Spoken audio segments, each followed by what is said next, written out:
buenas noches. Vamos a continuar nuestro estudio de Génesis. No voy a hablar del Halloween.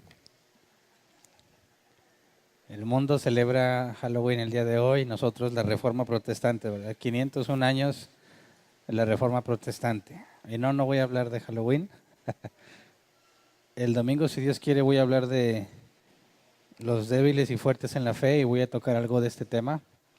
Pero por lo pronto hoy vamos a estudiar el capítulo 21 de Génesis, no completo, prácticamente es creo la mitad o más de la mitad. Y nuestro versículo base es el versículo 1 del capítulo 21. Dice, tal como el Señor lo había dicho, se ocupó de Sara y cumplió con la promesa que le había hecho. El nombre del tema es Nacimiento de Isaac. Y este capítulo registra el cumplimiento de Dios en cuanto a la promesa que había hecho. Sabemos que le había prometido la tierra, riqueza y fama y un hijo. Riqueza y fama la tenía. La tierra todavía no, ni el hijo. Y en este punto, después de todo lo que ha pasado, después de tanta paciencia, aprendizaje, tiempo de espera, llega el día en que Dios cumple su promesa. Así que leamos versículo 1 y 2. Dice, tal como el Señor lo había dicho, se ocupó de Sara y cumplió con la promesa que le había hecho. Sara quedó embarazada y le dio un hijo a Abraham en su vejez. Esto sucedió en el tiempo anunciado por Dios. Ahora, ¿podrías ponerlo por favor en la Reina Valera 60? Porque cuando la NBI nos dice que el Señor se ocupó de Sara, en la Reina Valera 60 dice, visitó Jehová a Sara. Y esto de visitarlo no es que haya habido una teofanía, ¿verdad? No es lo mismo que cuando Abraham se encontró con Dios y dos ángeles. Ahí hablamos de una teofanía porque Dios se manifestó de manera visible. Cuando dice que Dios visitó a Sara, no nos está hablando de lo mismo. Aquí la palabra visitó es el hebreo pakaz, que se traduce como atender, visitar, reunir o nombrar. Entonces, cuando la NBI dice se ocupó de Sara, haciendo referencia a algo que Dios está haciendo con Sara, es lo que la Reina Valera 60 nos dice que visitó Jehová a Sara. Y vamos a Génesis 50:24 porque aquí se aplica esta misma palabra. Dice, tiempo después, José les dijo a sus hermanos, yo estoy a punto de morir, pero sin duda Dios vendrá a ayudarlos y los llevará de este país a la tierra que prometió a Abraham, Isaac y Jacob. Y aquí cuando dice la NBI, vendrá a ayudarlos, es la misma palabra pakaz. Entonces, venir a ayudarlo, visitarlo o ocuparse de Sara implica, o lo que nos dice esta palabra es que Dios hizo algo en Sara para que quedara embarazada y que diera luz a Isaac, partiendo de lo que ya sabíamos, ¿verdad? Que Sara era estéril, además de edad muy avanzada. Abraham tenía 100 años cuando tiene a Isaac, sabemos que Sara tenía 10 años, era 10 años menor que Abraham. Entonces, cuando nos dice este pasaje que Sara quedó embarazada, deja en claro que fue porque Dios intervino. También intervino en Abraham, ¿verdad? No nos está diciendo aquí que haya intervenido en Abraham, no nos dice que visitó también a Abraham, pero lo sabemos porque Abraham de 100 años tampoco podía tener hijos. Ya se habían preguntado tanto Sara como Abraham. Abraham me había dicho, yo en mi vejez podré tener hijos, y luego aparte Sara siendo estéril y además también vieja de edad. Entonces, no está diciendo que solamente obró en Sara, sino que aquí nos está resaltando el hecho de que Sara era estéril y que Dios había prometido que tendría un hijo.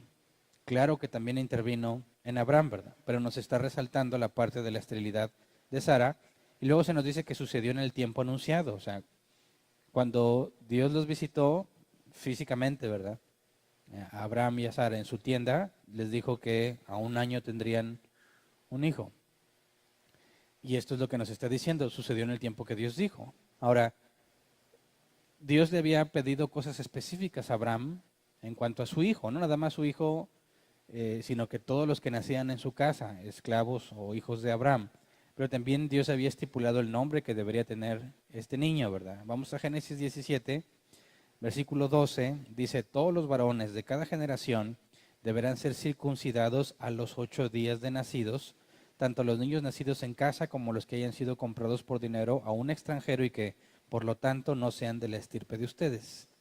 O sea, tenía que ser considerado los 8 días. Y luego el versículo 19 dice, a lo que Dios contestó, pero es Sara tu esposa la que te dará un hijo, al que llamarás Isaac.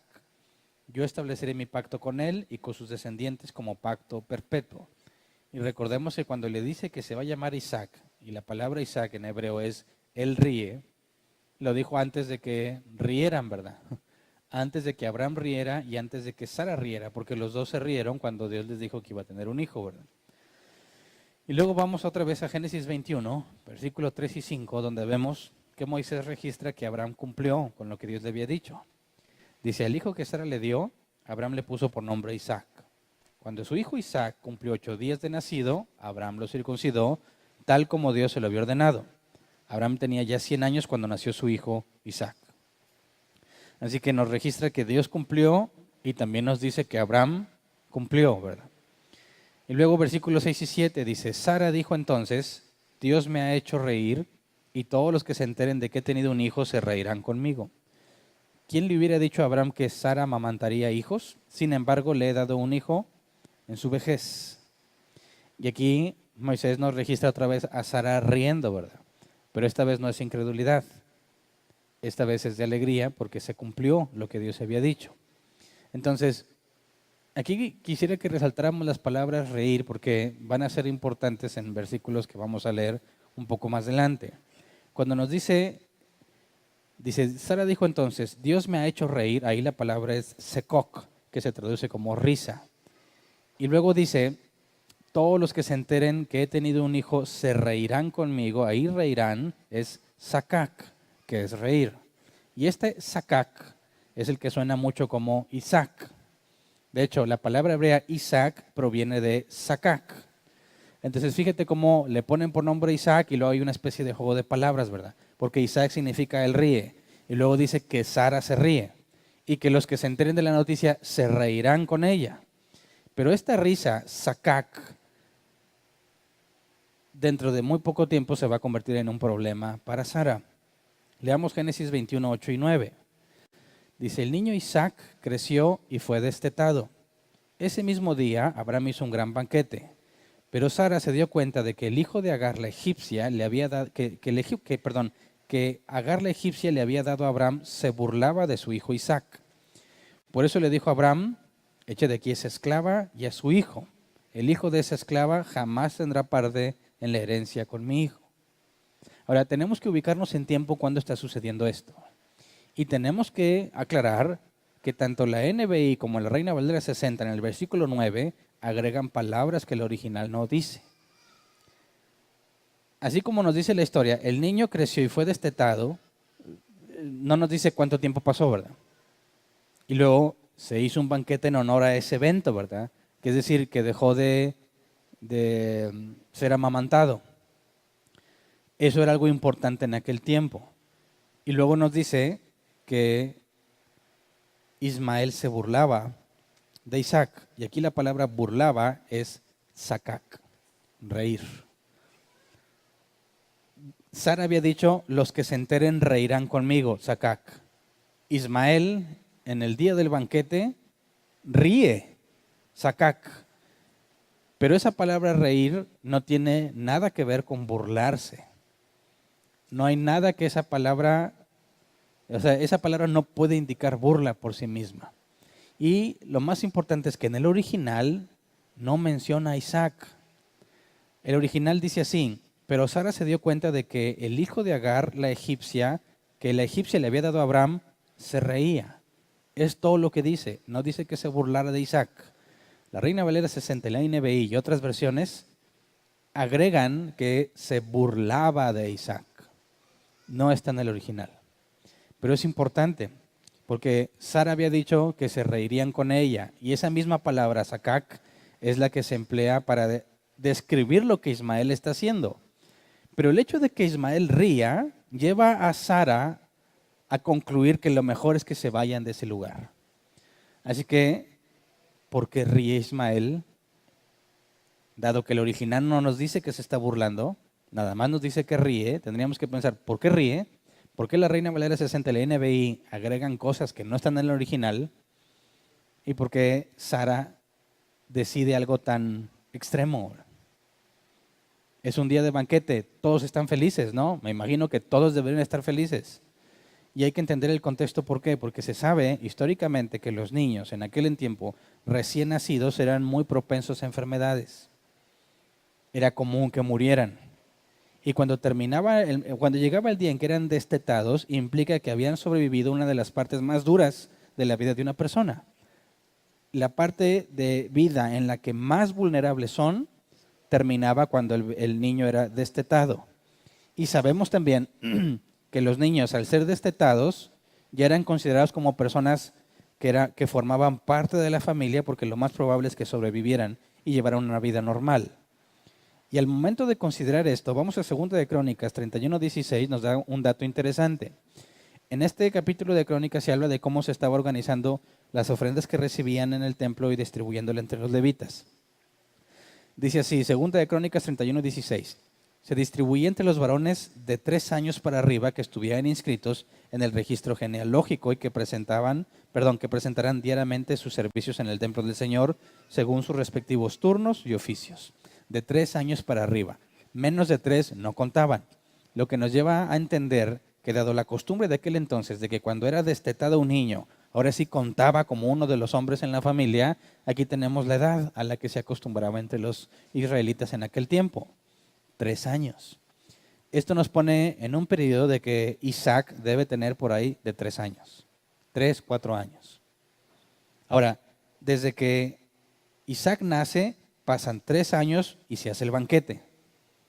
Todos están celebrando porque el hijo que Dios le concedió ya pasó ese periodo difícil de la infancia.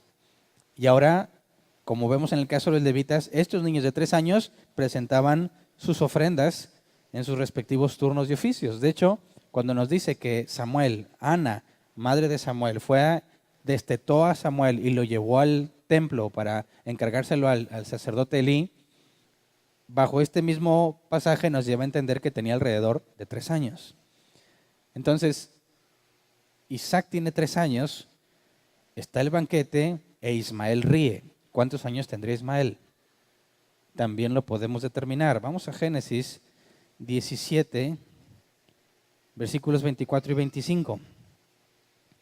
Génesis 17, el mismo capítulo que leímos de que cuando Dios le pidió a Abraham que circuncidara a los suyos. Dice, Abraham tenía 99 años cuando fue circuncidado, mientras que su hijo Ismael tenía 13. ¿A los cuántos años tuvo a Isaac? A los 100 años.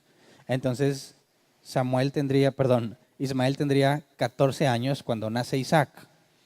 Y luego para ser destetado pasaron aproximadamente 3 años. Entonces, Ismael tendría 17 años aproximadamente. No es un niño, ¿verdad? Tiene 17 años, ¿ok?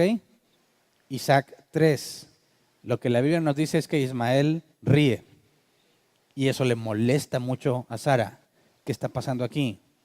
Ahora hay que considerar, Ismael lleva 17 años viviendo como el heredero de Abraham, como el primogénito de Abraham. Y en aquel entonces ser el primogénito es una honra especial. Más adelante vamos a ver que a los primogénitos, a los israelitas, Dios le dice que al primogénito se le da doble porción. Es decir, si tú tienes 3 hijos y vas a repartir tu herencia, no puedes repartirla en 3 partes iguales. Al mayor le toca doble porción. Entonces, ¿cómo le repartes? La divides en 4. Al mayor le das 2 y a sus otros 2 hijos 1/4 cada quien. ¿Qué beneficios estaría disfrutando Ismael durante 17 años? Y un día, de repente, a la edad de 14 años, deja de ser el primogénito, deja de ser el heredero y queda relegado a segundo plano.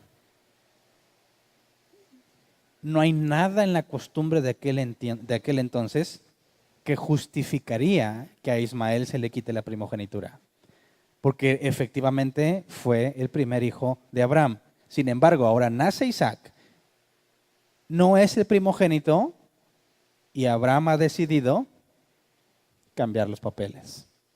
Desde la perspectiva de Ismael, 17 años ¿estaría compartiendo la alegría con todos los demás en el banquete? ¿Sí o no? Ahora, recordemos que dice Sara, cuando se da cuenta que Ismael ríe, dice en el versículo 10, capítulo 21, echa de aquí a esa esclava y a su hijo. No le dice a tu hijo, no le dice a Abraham y a tu hijo, dice a la esclava y a su hijo. El hijo de esa esclava jamás tendrá parte en la herencia con mi hijo Isaac. Entonces imagínate, vimos la perspectiva de Ismael, ¿verdad? ¿Cómo se debe sentir con esa situación? Y que por el nacimiento de este niño él fue despojado de lo que tenía. No le va a corresponder la segunda porción que le correspondería como heredero. Pero desde la perspectiva de Agar, ¿cómo se sentirá Agar? Recordemos en Génesis 16:4 que seguramente estaba en la mente de Sara en ese momento. Dice, Abraham tuvo relaciones con Agar y ella concibió un hijo. Al darse cuenta Agar de que estaba embarazada, comenzó a mirar con desprecio a su dueña. ¿Se acuerdan del problema que se hizo, verdad? Y a Sara va y le reclama a Abraham, mira lo que me está haciendo esta mujer, ¿verdad? Porque ella no tenía derecho sobre Agar. Aunque era su esclava, el hombre de la casa es el que decidía. Y Abraham le dice, haz lo que quieras con ella. Y tanto la maltrató que Agar termina huyendo. Agar no quería estar ahí, pero sabemos que está ahí, ¿verdad? ¿Por qué? Porque Dios se le aparece y le dice, regresa y sométete a la autoridad de Sara.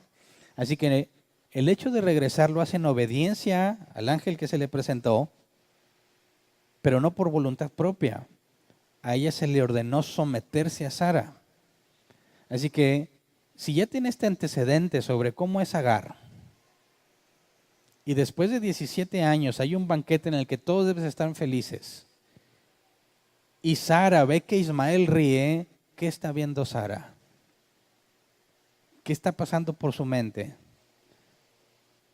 ¿Qué pasa si esta mujer, que fíjate cómo Sara le sigue llamando esclava? ¿Se acuerdan que en un principio habíamos explicado cuando introducimos la historia de Agar que hay dos tipos de jerarquía en la esclavitud en aquel entonces, un siervo y un esclavo? El esclavo es el que no tenía ningún privilegio, el siervo podía tener privilegios. Cuando Sara le propone a Abraham que tenga un hijo con Agar, le entrega su sierva. No está hablando de un esclavo común y corriente, sino de alguien de confianza, su sierva Agar. Y después de que empieza el desprecio de Agar hacia Sara, ya no le dice sierva, sino esclava. La bajó de nivel, la bajó de categoría. Ahora esta esclava hacía trabajos difíciles que no le correspondía hacer siendo sierva.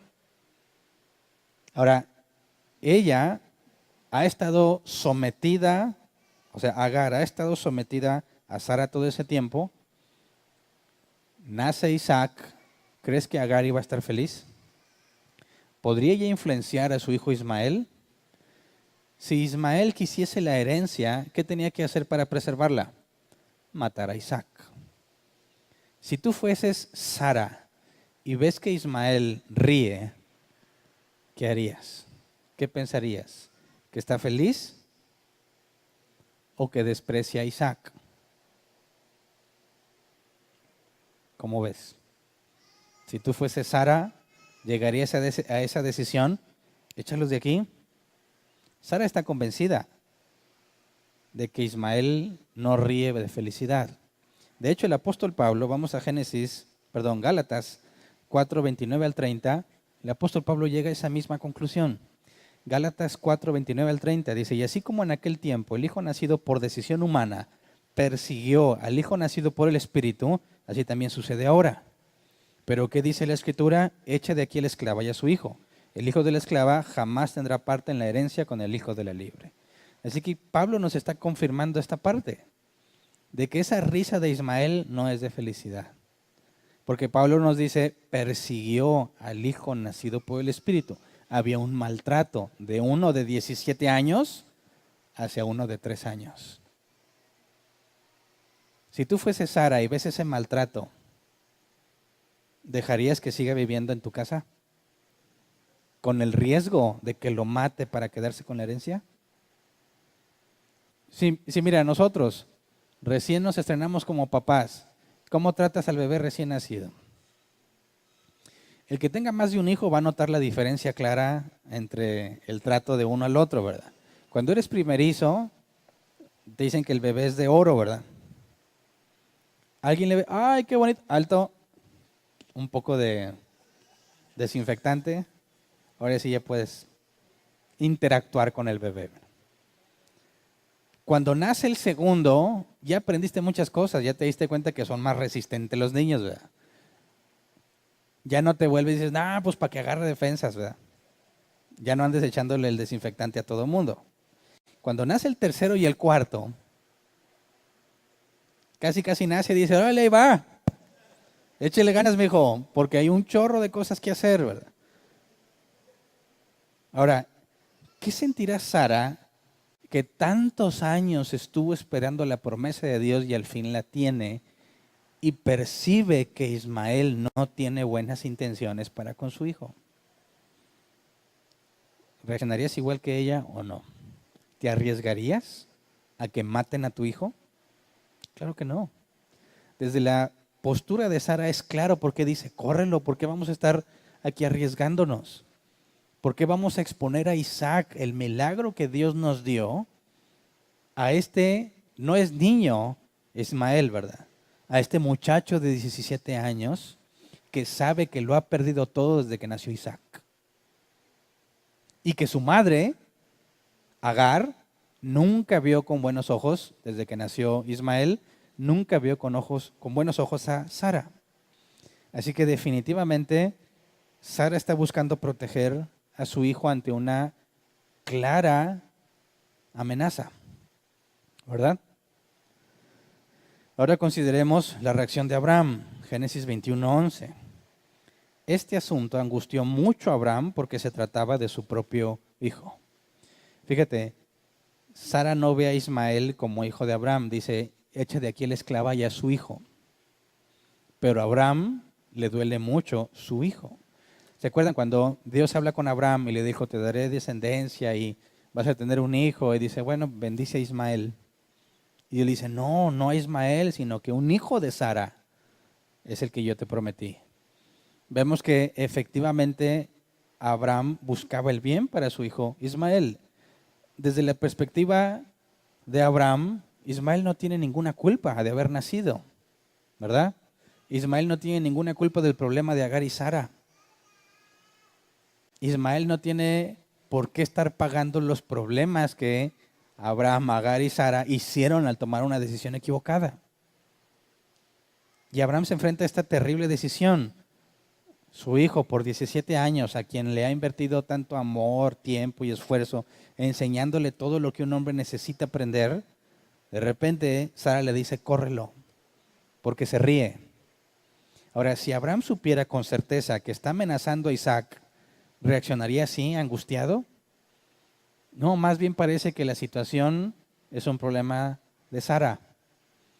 ¿Cómo está viendo Sara las cosas? Porque no vemos a Abraham considerando en ningún momento que Isaac corre riesgo, porque está dudando mucho en desterrar a Ismael. Así que, ¿cómo decidirías? Es decir, es fácil ver por qué Sara dice, pide lo que pide, ¿verdad? Pero si fueras Abraham, ¿cómo decides qué hacer? ¿Echarías a tu hijo porque Sara, tu esposa, considera que tu otro hijo es una amenaza? La alegría que trajo a esta familia y a toda la gente de Abraham, el nacimiento de Isaac, prácticamente está quedando relegada por problemas que se están generando precisamente porque nació Isaac. Así que esta decisión es muy difícil para Abraham y Dios interviene. Génesis 21, 12 al 13. Pero Dios le dijo a Abraham, no te angusties por el muchacho ni por la esclava. Hazle caso a Sara, porque tu descendencia se establecerá por medio de Isaac. Pero también del hijo de la esclava hará una gran nación, porque es hijo tuyo. Así que Dios le está diciendo, hazle caso a tu mujer.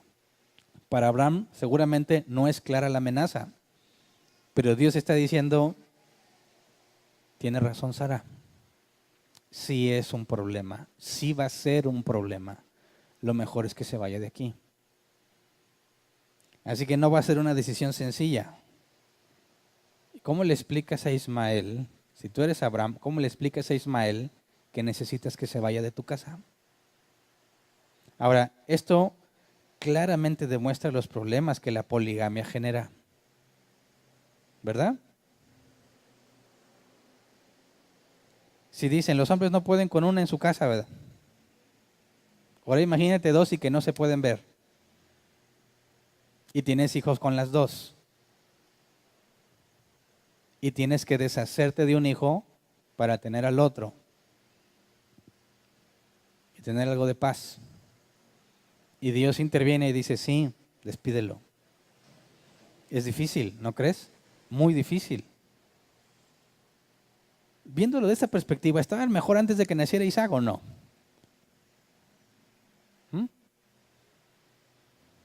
¿Qué problemas tendrían antes de que naciera Isaac? Ya hemos visto todo lo que han vivido, ¿verdad? Todo lo que han aprendido. 17 años tiene Ismael. Nace Isaac y vienen muchos problemas. Pero es una bendición de Dios, sí. Pero todas las malas decisiones que tomaron antes, ahora están trayendo sus consecuencias. Génesis 21:14. Abraham decide confiando en lo que Dios le dijo.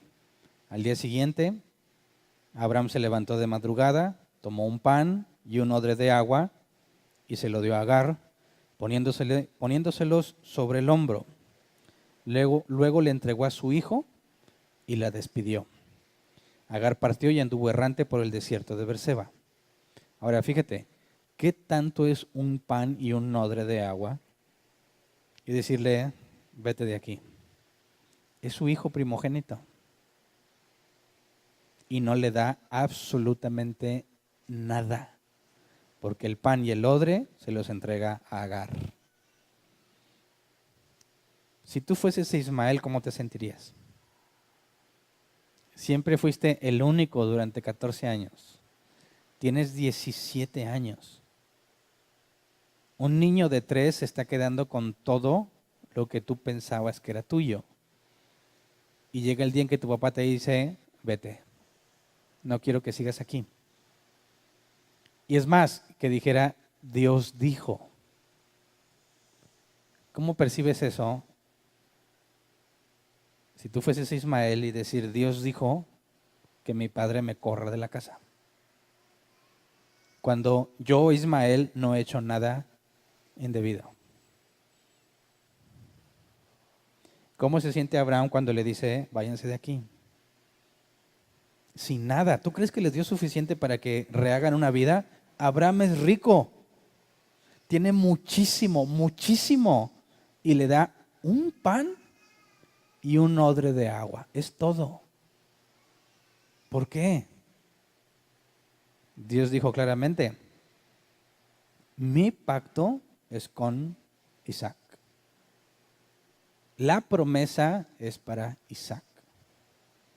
La herencia es para Isaac. Por consecuencia, a Ismael no le corresponde nada. Por eso no le da nada. Y váyanse.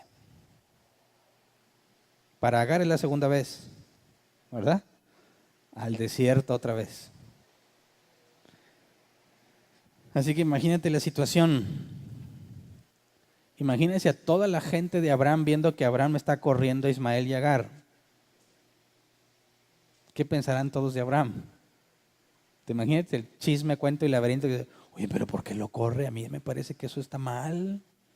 No faltan las que sacan su opinión, ¿verdad? Yo no lo hubiera corrido. No, pues, o bueno, ponle un campamento allá lejos, ¿verdad? Pero no lo mandes sin nada. ¿Qué clase de padre hace eso? Pues no, que es el ungido de Dios, el profeta del Señor, y corre a su hijo sin nada. ¿O tú crees que todos pensaban bien de Abraham? Génesis 21, 15 al 16. Cuando se acabó el agua del odre, puso al niño debajo de un arbusto y fue a sentarse sola a cierta distancia, pues pensaba, no quiero ver morir al niño. En cuanto ella se sentó, comenzó a llorar desconsoladamente. Ahora, fíjate bien, le llama niño a Ismael. ¿Una persona de 17 años es un niño? Yo he visto muchos que leen este pasaje, sobre todo ateos, y dicen, pobre criatura. ¿Qué clase de hombres sabrán que manda a una mujer con su niño, y se lo imaginan pequeñito, sin nada? ¿Y si andan muriendo? ¿Y el padre irresponsable, por qué no les dio más? Tienes al pobre niño ahí y luego nos dice que está llorando. ¿Quién está llorando? ¿El niño o Agar? Para empezar, ahí hay que irnos al original, porque no está llorando Agar y el niño no es un niño. En el original la palabra niño aquí es Yeled, que se puede traducir como niño, hijo, muchacho o joven.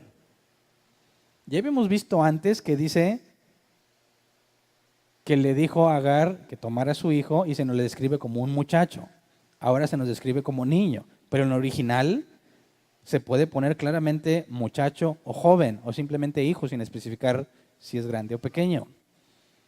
Y cuando nos dice, en cuanto ella se sentó, comenzó a llorar desconsoladamente, no es ella la que llora. La Reina Valera 60 lo traduce literal ahí. Dice, cuando ella se sentó enfrente, el muchacho alzó su voz y lloró. Y aquí la Reina Valera 60 traduce bien muchacho, porque tiene 17 años. Ahora, ¿qué hace que un muchacho de 17 años se ponga a llorar? ¿Cuánto tiempo llevarán en el desierto? ¿Y a qué conclusión ha llegado? Que su mamá le ayuda a recostarse bajo un árbol y lo deja y se va. La Reina Valera 60 traduce, dice a cierta distancia el NBI, pero en el original dice como a tiro de arco. Así que trata de imaginarte, si yo aviento una flecha con un arco bien tensado, ¿hasta dónde llega la flecha? Pues es una distancia considerable. Pero imagínate, estás en el desierto, al calor del día, ya te quedaste sin agua, te estás muriendo. Por eso Agar dice, lo dejó ahí, porque no quería verlo morir, están en las últimas. Tienes a un muchacho de 17 años que alza su voz y llora, se encuentra a sí mismo solo. Desde su perspectiva, su mamá lo dejó que se muriera. Versículo 17 al 19. Cuando Dios oyó al niño sollozar, el ángel de Dios llamó a Agar desde el cielo y le dijo, ¿qué te pasa, Agar? No temas, pues Dios ha escuchado los sollozos del niño. Levántate y tómalo de la mano, que yo haré de él una gran nación. En ese momento Dios le abrió a Agar los ojos y ella vio un pozo de agua. Enseguida fue a llenar el odre y dio de beber al niño. Y otra vez nos ponen aquí un niño, ¿verdad? Y pues te pega más ver a un niño sufriendo cuando no es ningún niño, ¿verdad? Pero aquí la palabra niño no es la misma Yeled, aquí usan Nahar, que se traduce como muchacho, joven o niño. Pero ya no se referencia a un hijo como la palabra Yeled. Nos está hablando de un muchacho. Y Dios, en lugar de hablar con el muchacho, habla con Agar, quien Agar ya sabe quién es Dios. Ya le había ayudado una vez que se quedó en el desierto. Esta segunda vez que se dio por vencida, está dejando que su hijo muera y ella también va a morir. Hasta ese momento Dios le dice, ¿qué te pasa, Agar? Y le abre los ojos. ¿Y qué es lo que ve? Que ahí hay agua. Es decir, ahí estaba el agua. Dios no la hizo aparecer. Ahí estaba. Pero ella se había dado por vencida ya. Y muchas veces eso le va a pasar a todos los que buscan a Dios. Hasta el último minuto. Cuando tú ya sabes que no hay esperanza. Cuando todo está perdido. Cuando lo único que resta es dejarte morir, es cuando Dios interviene. Y en un instante lo arregla. Porque ahí hay agua. Y con agua se soluciona el problema. Pero fíjate bien que Dios no habla con Ismael. Habla con Agar. Como la primera vez le dijo, ¿a dónde vas? No, regrésate. En esta vez le dice, ¿qué te pasa? No te preocupes. Le da lo que necesitan para que continúen su viaje. Así que Agar, en este momento que sabe que Dios, quien ya le había hablado, no le pide que regrese, ella entiende que es voluntad de Dios que se haya ido de ese lugar.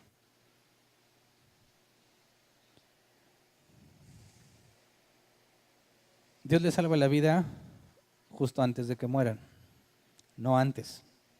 ¿Cuánto tiempo tuvieron que haber pasado sin agua para estar seguros de que van a morir? Supuestamente no puedes aguantar más de una semana sin agua, ¿verdad? Luego leemos 20:21. Dice, Dios acompañó al niño, que ya sabemos que no es niño,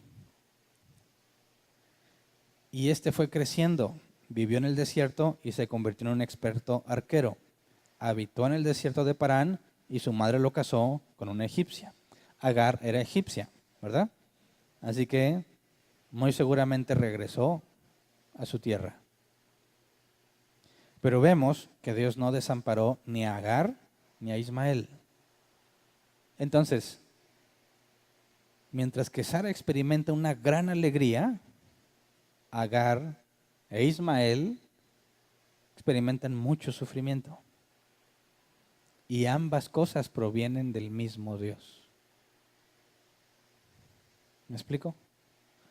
A todos nos encanta pensar que cuando Dios te va a dar una bendición, vas a ser feliz ya para siempre. ¿Cuánto le duró la felicidad a Abraham antes de que experimentara un dolor tan intenso como tener que correr a tu hijo? 3 años aproximadamente. Y el mismo Dios que llena de alegría a Sara es el mismo Dios que permitió la agonía de Agar e Ismael. Era el propósito de Dios que Sara estuviera feliz y era el propósito de Dios que Agar e Ismael sufrieran. El mismo Dios hace las dos cosas. Y eso seguramente te ha pasado más de una vez.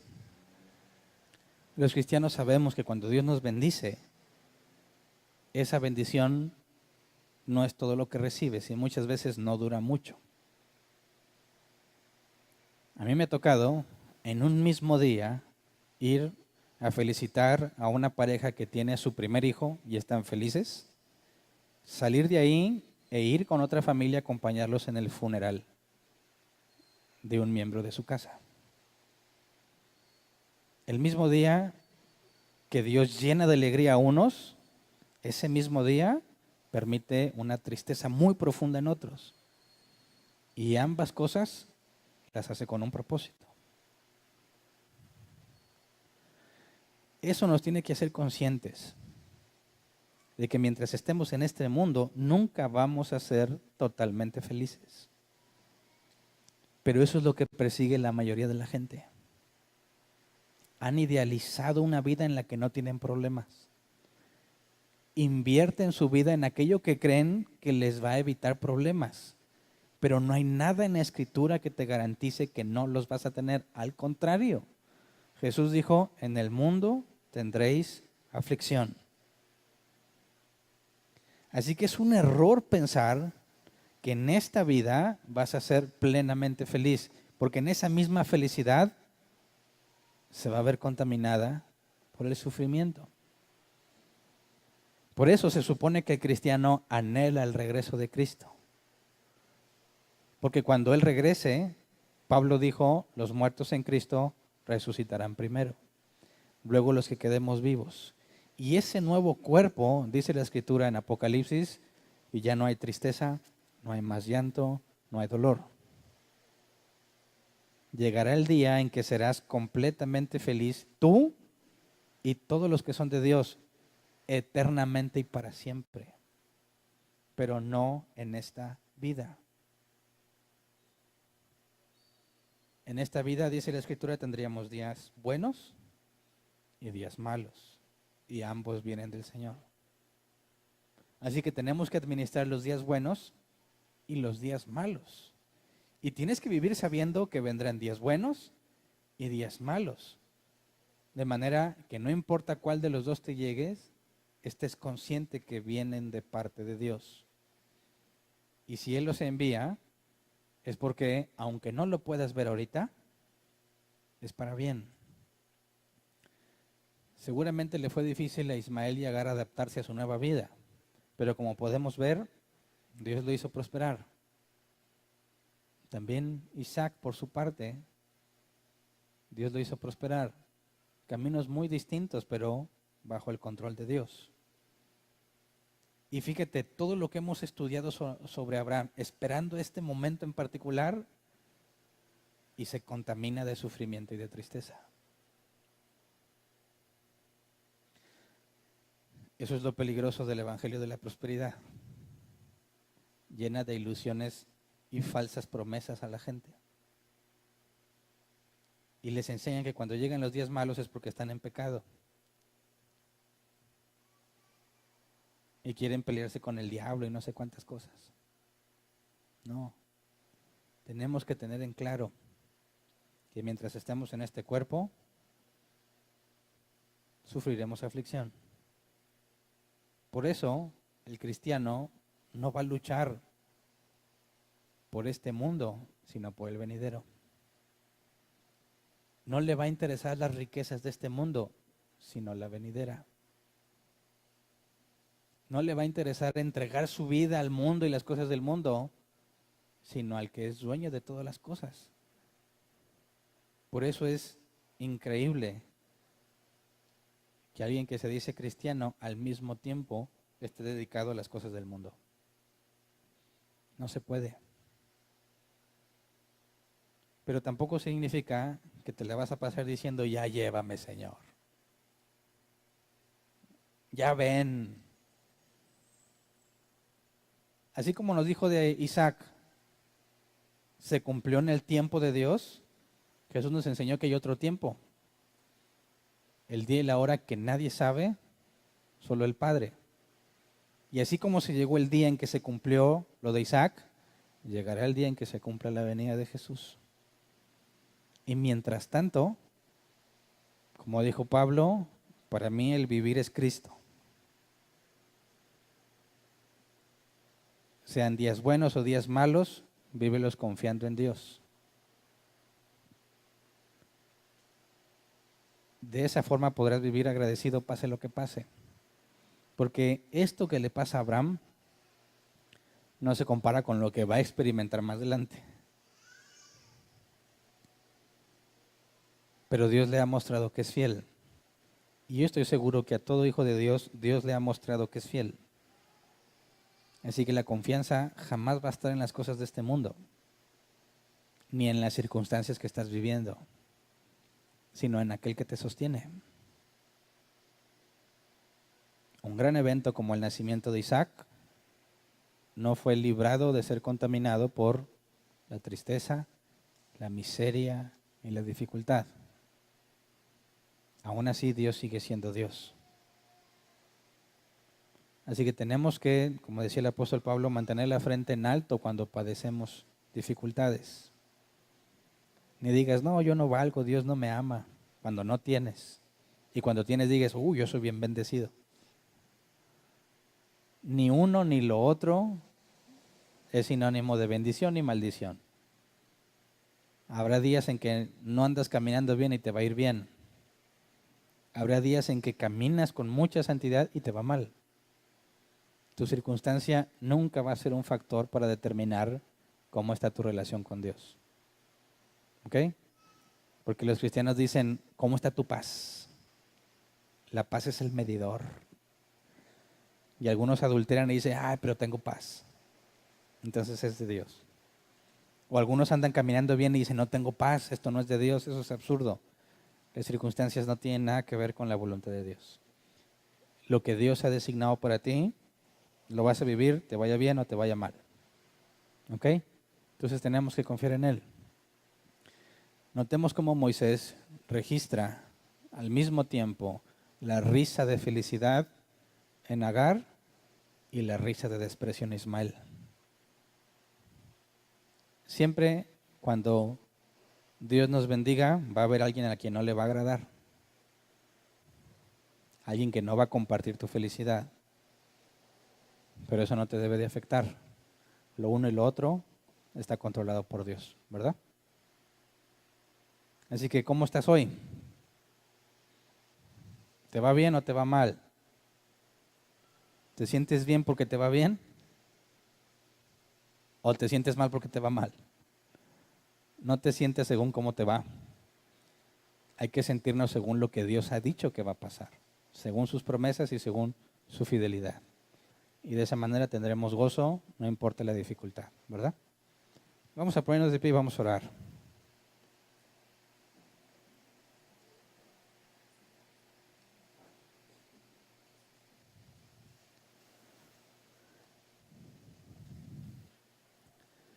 Se acercan días donde la gente considera que gastar es sinónimo de pasarla bien, ¿verdad? Vienen aguinaldos, vienen fechas donde la gente piensa que comprar es la manera de mostrar amor, o que en esas fechas tener para regalar y comprar es sinónimo de bendición, y lo hacen pensando en que nunca va a llegar enero.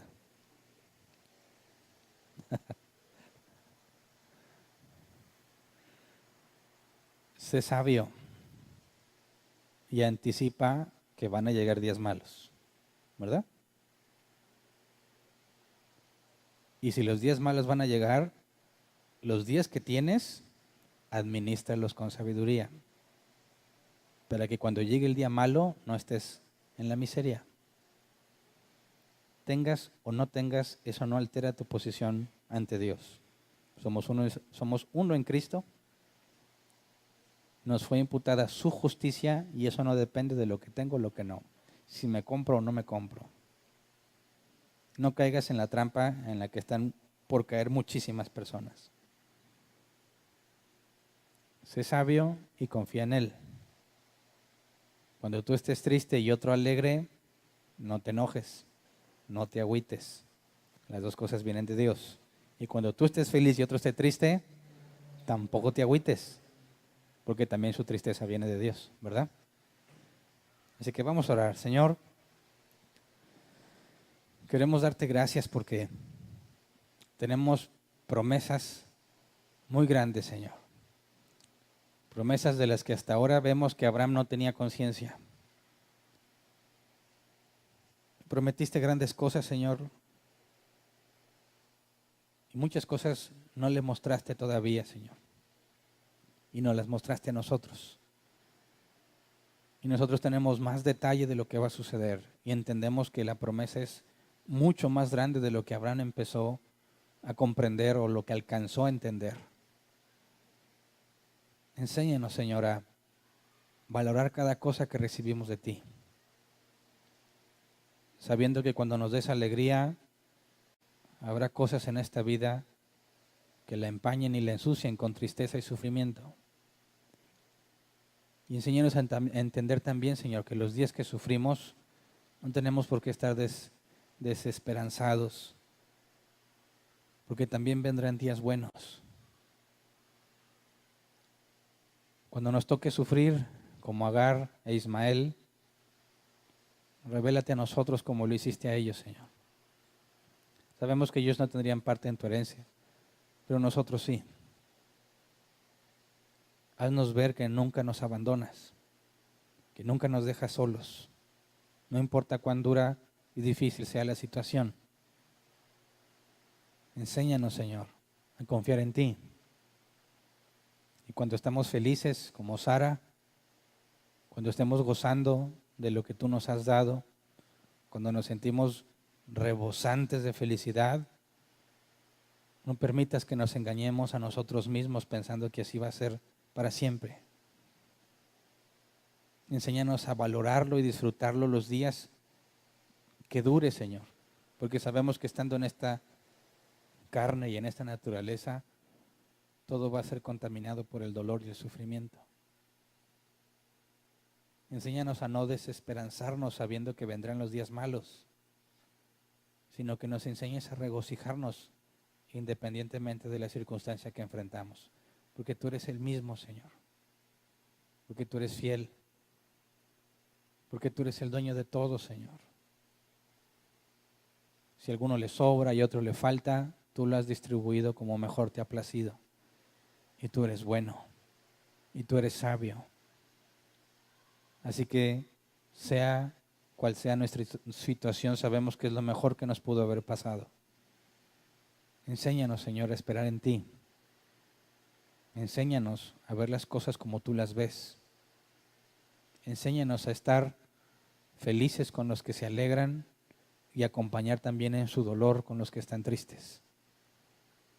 Que podamos vivir contentos, Señor, y no envidiarnos a nosotros mismos. Que no nos sintamos mal cuando tú bendices a alguien y a nosotros no. Que sepamos esperar en ti, Señor, para no exaltarnos cuando nos va bien y a otros no. Enséñanos a vivir una vida equilibrada y administrada, Señor. Que los días buenos no nos hagan enaltecernos y que los días malos, Señor, no nos hagan despreciar lo que nos has dado. Como dice tu palabra, manténnos de lo necesario para no ofenderte en ninguno de los dos casos, Señor.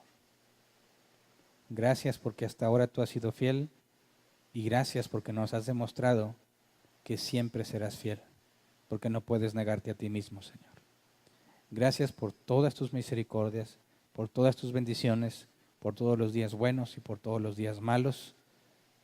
Queremos, Señor, que todo lo que hagamos, no importa cuál día nos toque, sea para tu gloria. Gracias, Señor. Amén. Pueden sentarse. Sección de preguntas. Si alguien tiene una pregunta, levante su mano.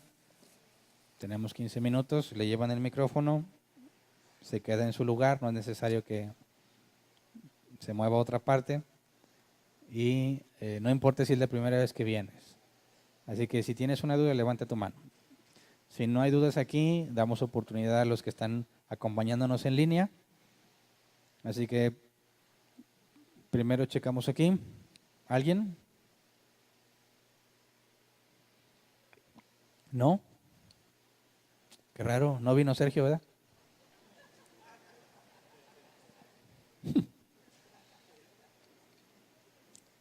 Se sintió la ausencia.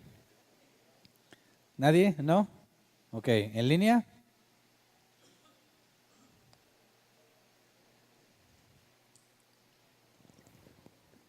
Sí, ok. Sí, buenas noches. Hay una pregunta, dice, buenas noches, dice, ¿por qué Dios esperó a que casi murieran madre e hijo para intervenir? ¿Acaso esperaba que Agar se acordara de que una vez le habló y podía también esta vez esperar la ayuda de Dios, pero al final Agar no acude a Dios y se dan por muertos ella y su hijo? Cuando Dios espera, o sea, el momento en que Dios interviene es el momento en el que quedaría claro que la gloria es de Él. Es decir, no nada más en el caso de Agar. Vamos a seguir viendo en la Biblia que Dios dejó que pasaran muchas cosas y cuando se pierde toda esperanza le interviene. De esa manera la persona tiene la certeza de que no es algo que pudo haber hecho él o ella, no es algo que simplemente pasó según las circunstancias, no es que otra persona le hubiese ayudado, sino que definitivamente y sin duda alguna quedaría claro que fue Dios el que lo hizo. Y eso creo yo depende mucho de nosotros, ¿verdad? Porque nos esforzamos en hacer las cosas y hacemos planes esperando que funcionen y esperando que nuestro plan nos lleve al objetivo que queremos. Y si Dios interviniese dentro de nuestros planes y llegamos al objetivo, vamos a decir que somos muy buenos para planear. Pero si tú trazaste un plan y no funciona y aparenta ser un rotundo fracaso y de repente Dios interviene y funciona, vas a decir, soy malo para hacer planes, pero tengo un Dios muy misericordioso. Así que Dios siempre va a glorificarse a sí mismo. Y la Biblia enseña que Él no comparte su gloria con nadie. Así que el momento en que Él intervenga en tu vida es porque queda en claro que es su misericordia, su poder, su obra y no la tuya. Por eso es que muchas veces espera hasta el último minuto. Ok. Otra pregunta dice, en el versículo 12, ¿se puede asumir que Sara tuvo una revelación o fue el sexto sentido de una mujer?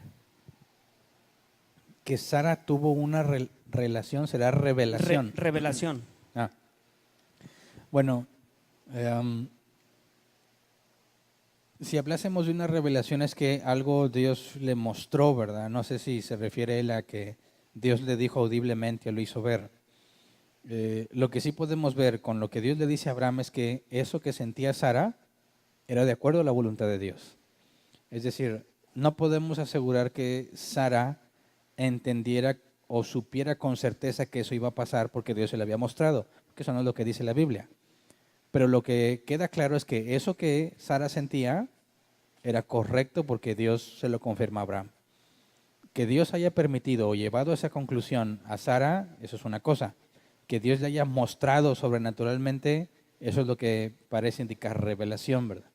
Entonces, no podríamos asegurarlo que efectivamente Sara estaba consciente que de parte de Dios era seguro que eso iba a pasar. No hay nada en el texto que lo indique. Lo que sí sabemos es que era correcto.